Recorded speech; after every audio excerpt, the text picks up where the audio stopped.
श्री राम जय जय राम। श्री राम जय जय राम। श्री राम जय जय राम।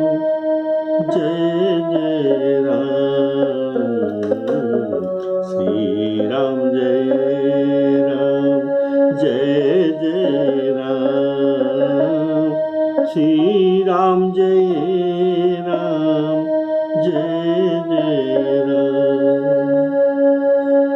आदरणीय श्रोताओं को सब प्रेम राम राम कहकर आज का राम कथा आपके पास लाई हूं। बोलिए श्यावर रामचंद्र की जय। आप लोग सुन रहे थे श्री राम जी लक्ष्मण जी को प्रवर्सन शैल पर वर्षा ऋतु का वर्णन उदाहरण अलंकार के माध्यम से कह रहे। तो आप ये सब सुन रहे थे, तो आज भी वही प्रसंग मैं शुरू करता हूं। श्री राम जी लक्ष्मण जी को कहते हैं, लक्ष्मण जी देखो, चारों दिशाओं में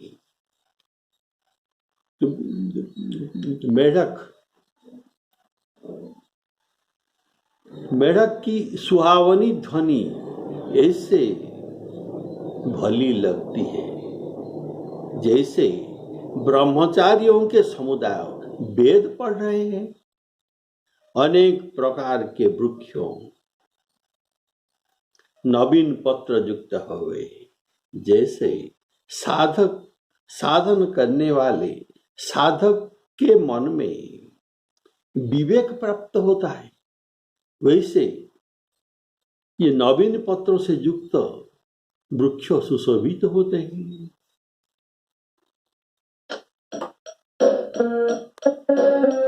दादुर दुनी चहु दिशा सुहाई।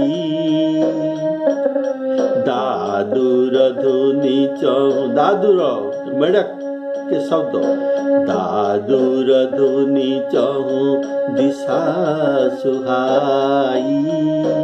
वेद पढ़हि जनु बटु समुदायी।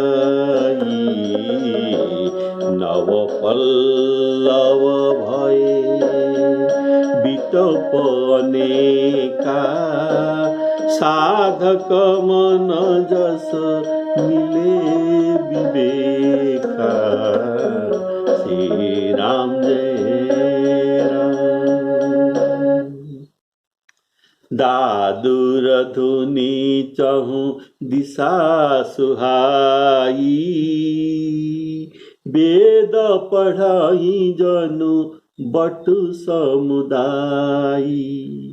यहाँ दादुर ध्वनि अर्थात मेढक का ध्वनि को और वेद ध्वनि को समता किया जाता है। कहा जाता है दोनों ही समान है, कारण दोनों के ध्वनि समान है।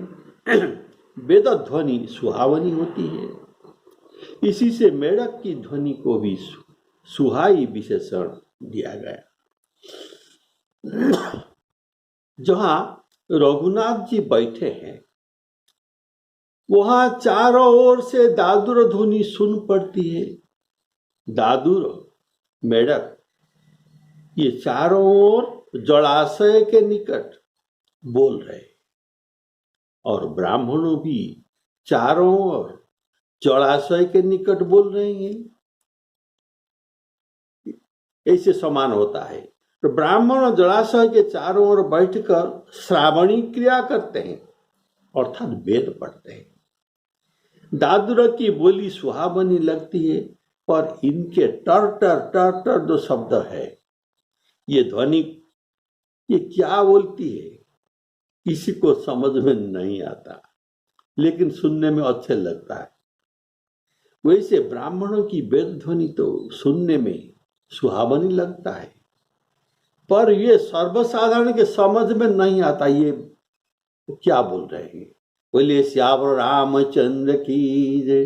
नव पल्लव भये बिटप अनेका, साधक मन जस मिले विवेका। यहाँ बिटप अर्थात वृक्ष, नवपल्लव भय बिटप अनेका, और बिटप वृक्ष और साधक, ये दोनों में समता दर्शाया गया है। कैसे?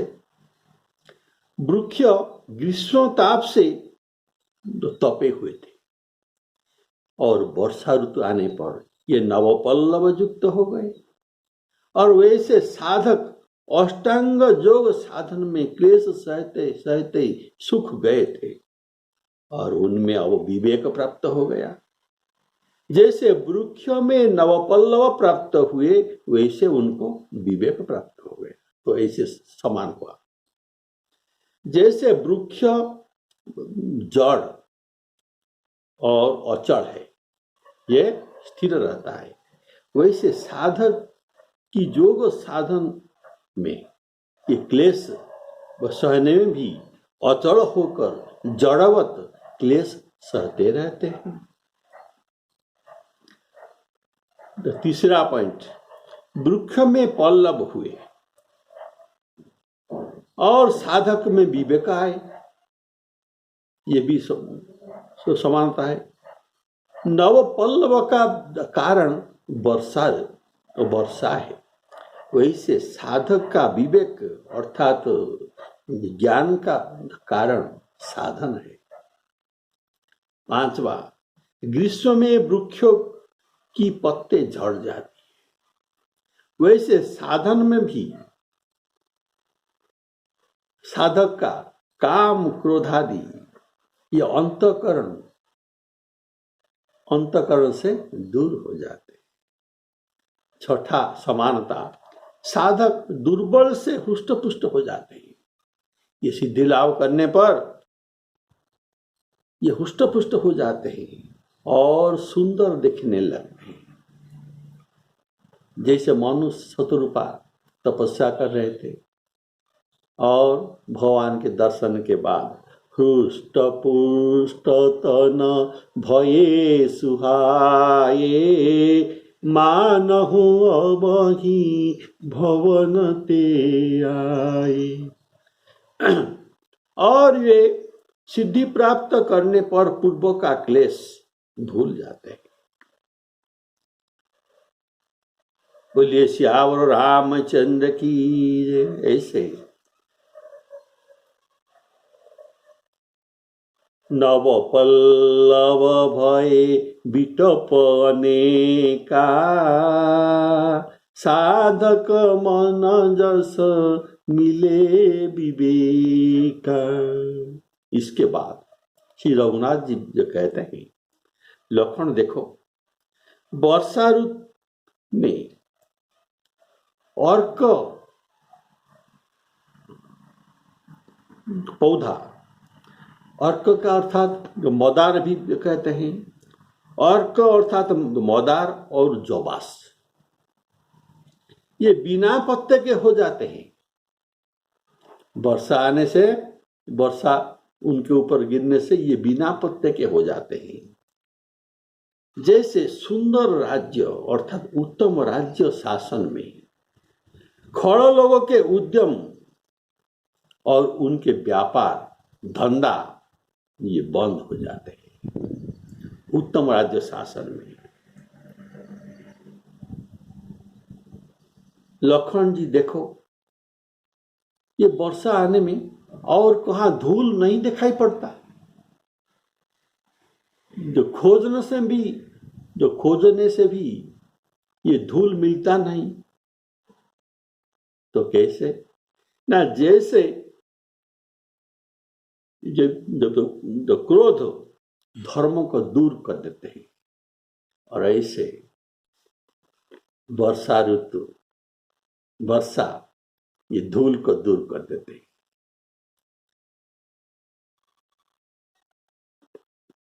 अर्थात क्रोध करने से धर्म का पत्ता भी नहीं चलता। और कजबास पात बिनु भयऊ जस सुराज खलउद्यम गयऊ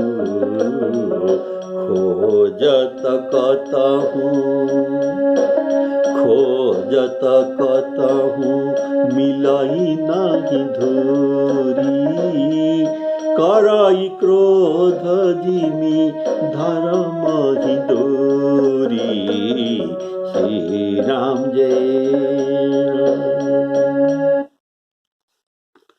और कजबास पात बिनु भयऊ जस सुराज खलउद्यम गयऊ। अर्थात ग्रीष्म ऋतु में जब अन्य पौधे बिना पत्ते के हो गए थे तब अर्क और जवास में पत्ते बने रहे थे, घने पत्ते बने रहे थे।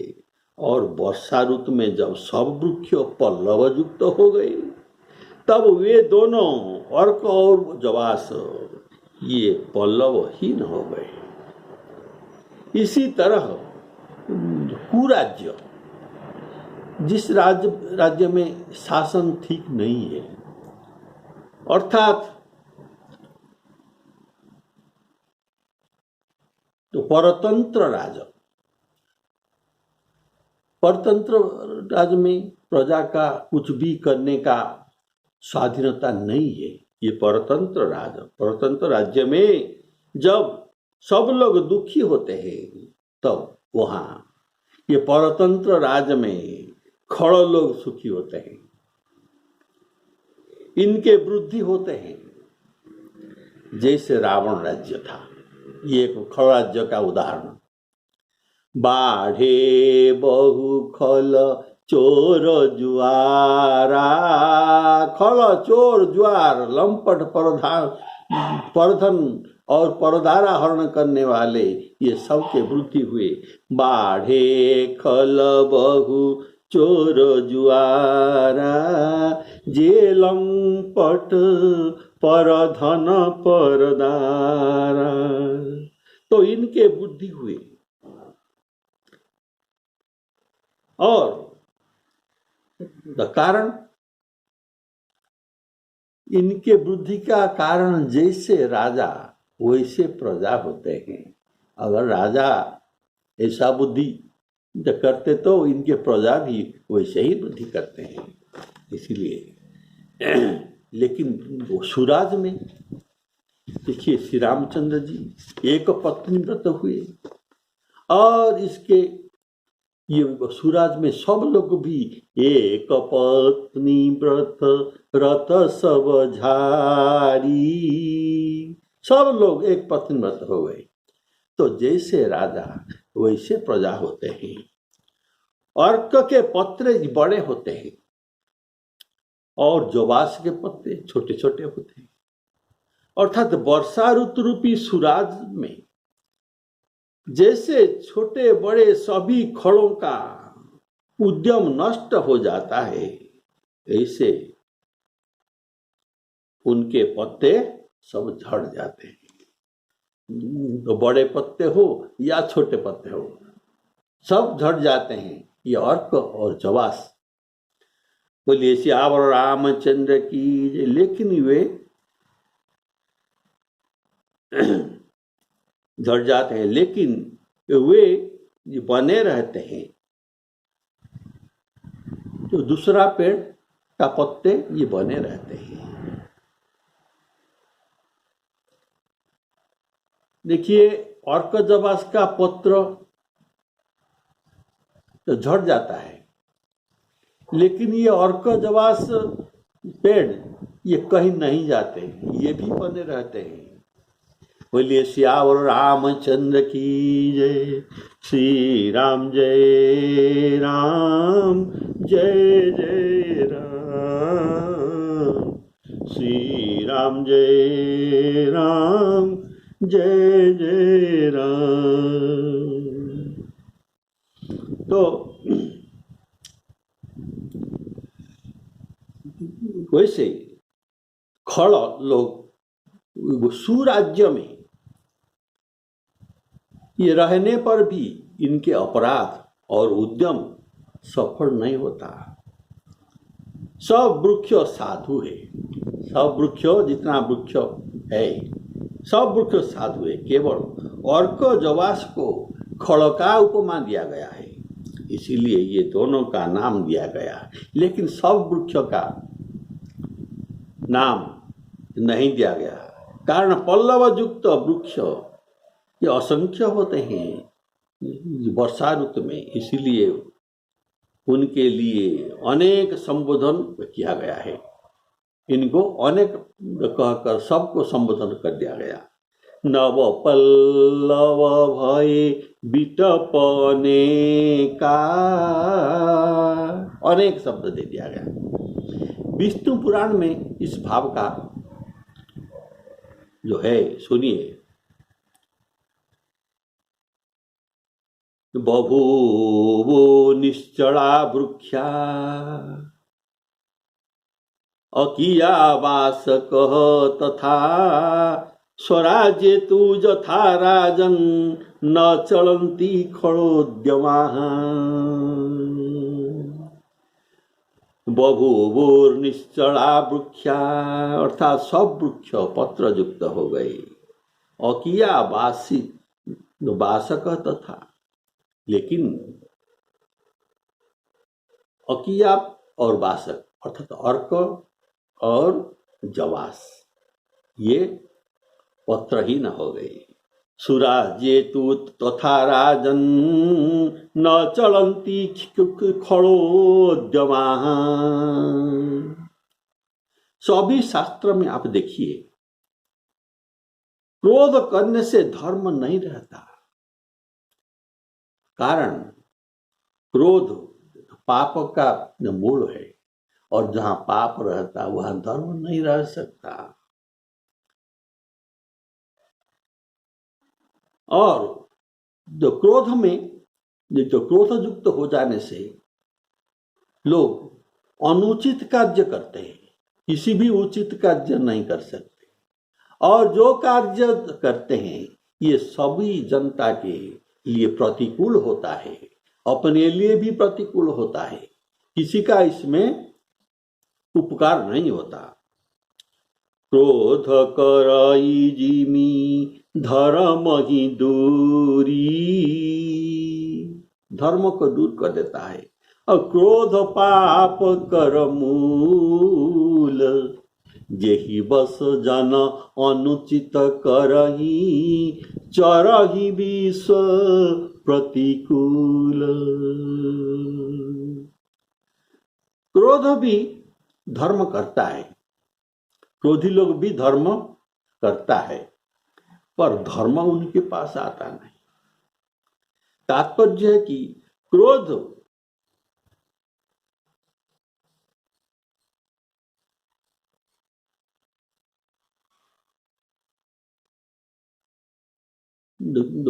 क्रोध में जो धर्म जो क्रोध बस होकर जो धर्म किया जाता है उसमें धर्म नहीं होता, उसे धर्म कहा जाता है, लेकिन ये तामस धर्म, इसको तामस धर्म कहा जाता है। तामस धर्म करहि नर, तामस धर्म में लोग करते हैं जप तप दान सब कुछ करते हैं, इसे तामस धर्म भी है। तामस धर्म करहि नर जप तप व्रत मख दान। तामस धर्म में यज्ञ दान तप सब कुछ होता है, लेकिन इसका उदाहरण है इंद्रजीत यज्ञ कर रहा था, लेकिन आहुति देत रुधिर अरु भैंसा पर स्वच्छ देनार्थाय, ये तामसं परिचक्यते, जो दूसरे के अपकार में आएगा, ऐसा यज्ञ दान तप ये सब तामसिक है। तो ऐसे तामसिक यज्ञ करने से तामस धर्म करहि नर, जप तप व्रत मख दान, देवन बरसहि धरणी, देवन बरसहि धरणी, बये न जामहि धाम, बये न जामहि धाम। बये बोए से धान नहीं निकलता, और देवता वर्षा भी नहीं करते। जहां ये तामसिक प्रकृति लोग तामसिक जप तप मख यज्ञ सब करते हैं, वहां देवता रुष्ट होते हैं और बारिश नहीं करते। देवन बरसहि धरणी, बये न जामहि धाम। श्री राम जय राम, जय जय राम। श्री राम जय राम, जय जय राम।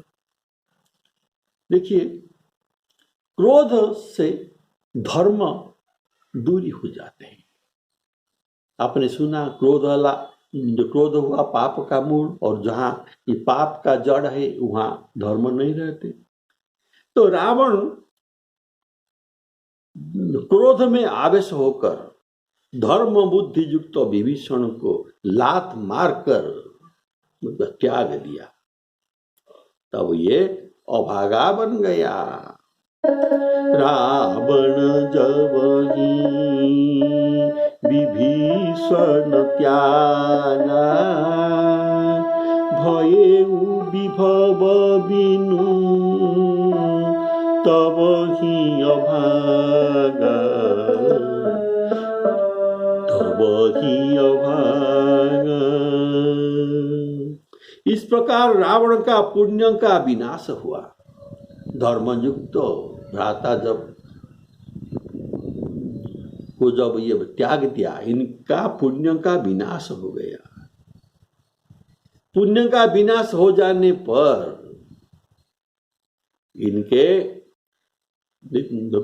विनाश के लिए सेतु बंध आदि कार्यक्रम शुरू हुआ, और खड़ रावण के कुराज्य नष्ट हो जाने पर साधु विभीषण का सुराज्य स्थापन हुआ, और खड़ों का उद्यम वहां न चला। जस सुराज खल उद्यम गए, सुराज्य स्थापन में खड़ का उद्यम नहीं चलता, इसलिए कहा गया जस सुराज खल उद्यम गए। श्री राम जी लक्ष्मण जी से कहते हैं, देखो अन्न में, अन्न अर्थात यहाँ शस्य, शस्य से समस्त पृथ्वी वर्षा ऋतु में कैसे शोभित हो रहा है, कितना सुंदर दिख रहा है। अर्थात वर्षा ऋतु के 4 महीना से अभी श्रावण महीना आ गया। श्रावण भादव मास ये शस्य के लिए परम उपकारी है। इसमें ये 2 महीना में शस्य श्यामला पृथ्वी हो जाता है। जैसे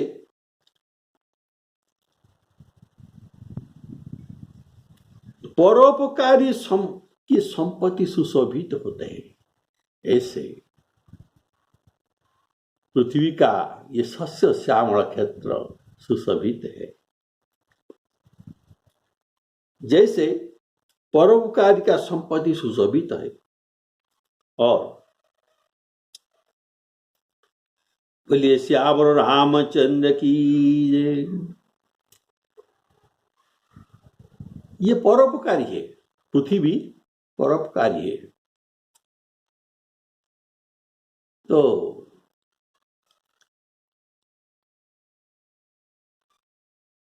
संत, पृथ्वी, धरणी, नदी, ये सब परोपकारी में कहा गया है। तो ये परोपकारी कार्य के संपत्ति सुशोभित हो रहे हैं। बोलिए सियावर रामचंद्र की। और ये कहते हैं रात्रि में अंधकार और बादल होने से वह जुगनू अर्थात खद्योत, ये जुगनू प्रकाशित एवं शोभित हो रहे हैं। मानो ये कैसे शोभा पा रहा है? मानो दम्भियों अर्थात पाखंडियों का समाज आकर यहाँ जुटे हो, पाखंडियों का समाज जुटे हो, अर्थात जुगनू को पाखंडी का उपमा दिया गया है।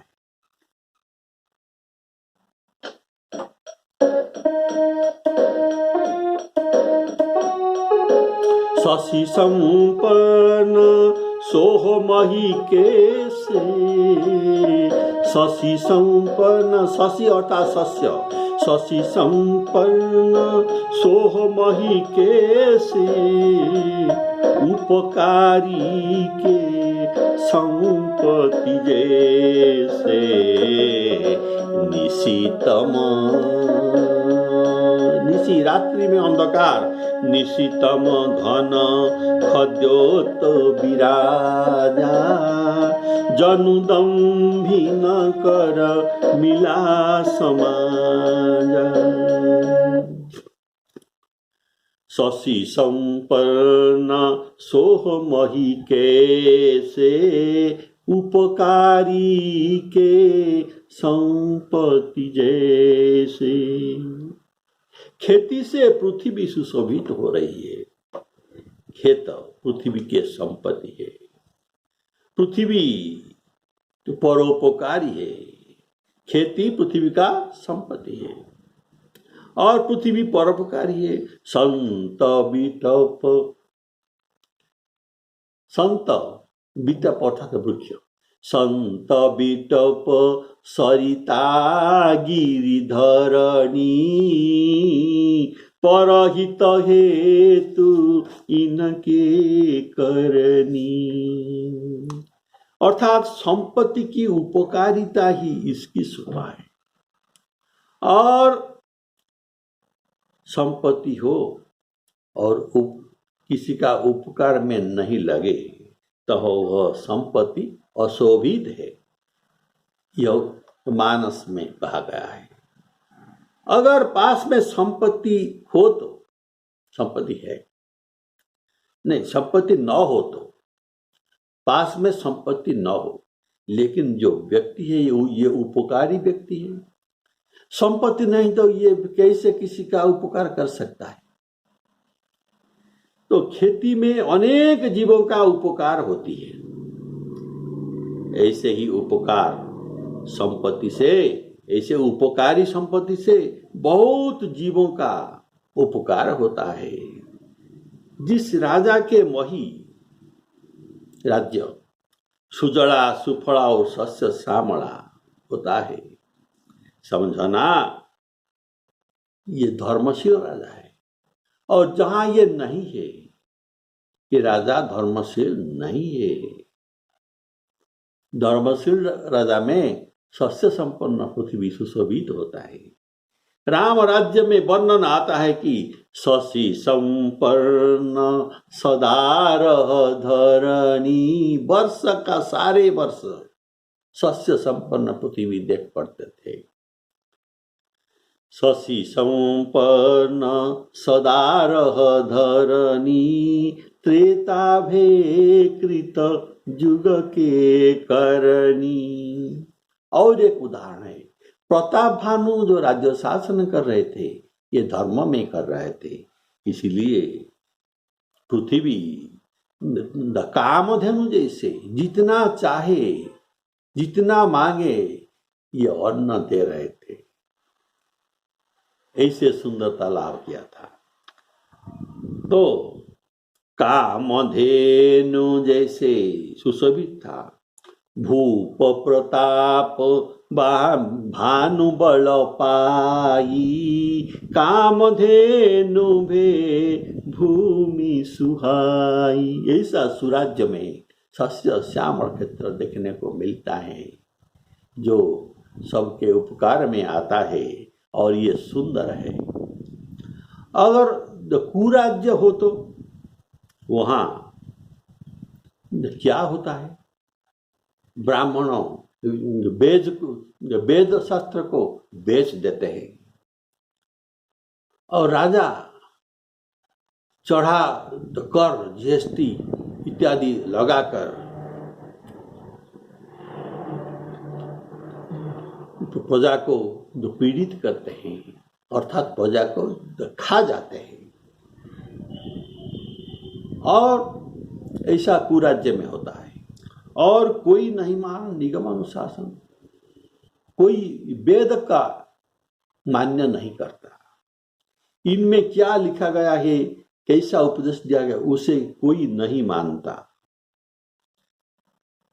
ऐसी स्थिति में देव न बरसहि धरणी, देवता वर्षा नहीं करते और बय न जामहि धान, धान बोने से भी ये जमता नहीं।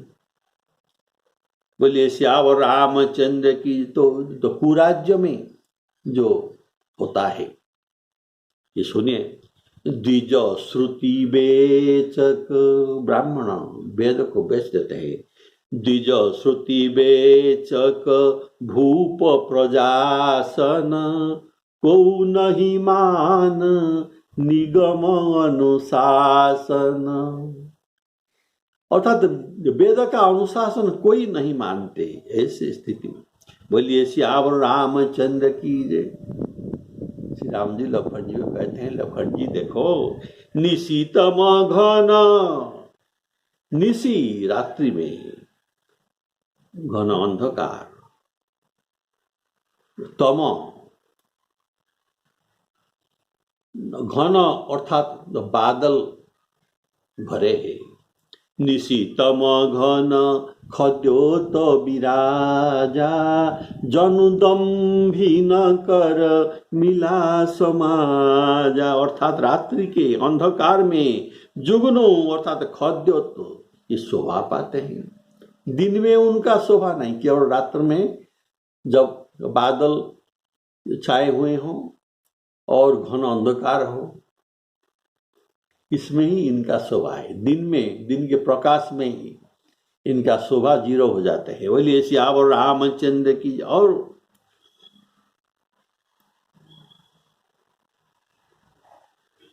अगर घन अंधकार है तो बादल भी है आकाश में, कोई चंद्र और तारा भी दिखाई नहीं देते, तब ये जुगनू का विशेष शोभा होता है। घन खद्योत विराजा। तो जब चंद्र और तारा का प्रकाश नहीं होता, तब ये मेघ रात्रि में ऐसे, जहां कोई विद्वान, इसका उदाहरण में कहा जाता है, जहां कोई विद्वान और वेद शास्त्र का ज्ञाता नहीं होते, वहां दंभी और दंभ की बातें कह कर अपना अपना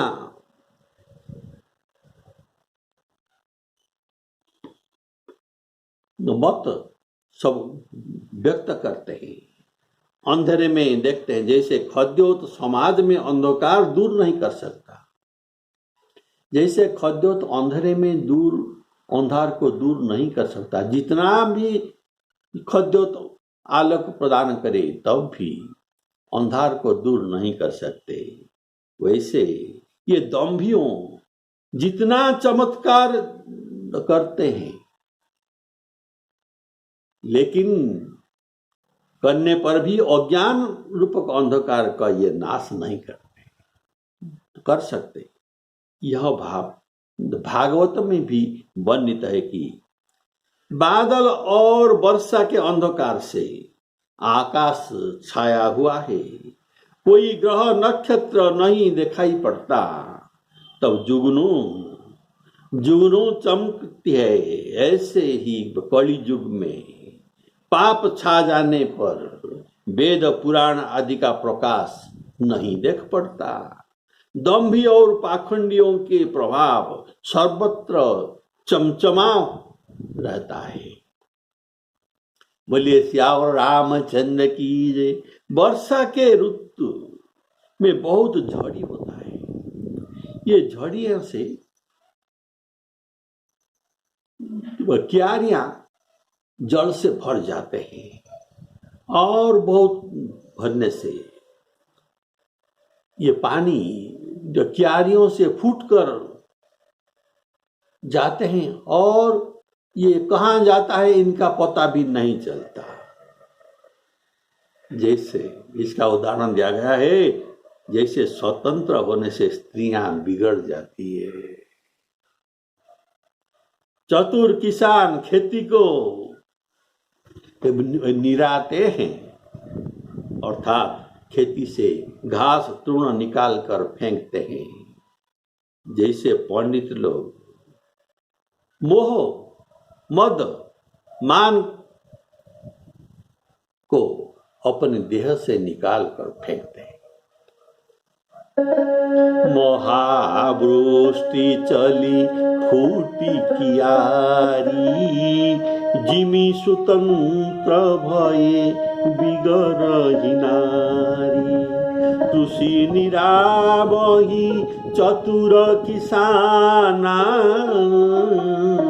जिमी बुध तजही मोह मद माना। श्री राम जय राम। ये 2 लाइन का भाव आप अगले एपिसोड में सुनेंगे। जिमी स्वतंत्र भय बिगरही नारी और जो कृषि निरावही चतुर किसाना, ये बात आप अगले एपिसोड में सुनेंगे। श्री सीताराम अर्पणमस्तु। बोले श्यावर रामचंद्र की जय।